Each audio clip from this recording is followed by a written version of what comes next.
When we talk about burnout, we're talking about emotional energy management. How do so that's the problem. You've got people, they're overloaded, never mind all the technology that's expanded at a rate that's faster than we evolve as humans. And then they have other people with the same issues, maybe that underneath them, if they're CEOs of companies or dealing with other people, and that's draining on their emotional tank, I guess, if you will. Yes.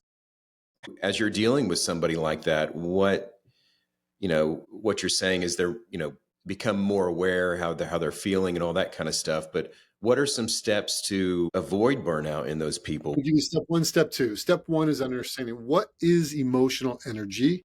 Yeah. And emotional energy is a person's psychological capacity to effectively deal with the immediate stressors in their life. Right here, right now, how effective can we be based upon our psychological capacity? That's step one. Understand that concept. Step two is understanding we measure emotional energy on a self-report scale of 0 to 100, just like a grading system in school. In the 90s is an A. You feel amazing. You'll have a great workout. You're optimistic, positive, resilient. You can handle things effectively. In the 80s is pretty good too. It's a B. It's not bad. Like you're still really being productive. And in the 70s, though, you're fatiguing. You know it, you can feel it, but you're still positive. But anything below 70, because 70 is a tipping point number, anything below 70, you're in Dsville and Fsville, and that's not good. That's Yeah. when negative thinking kicks in.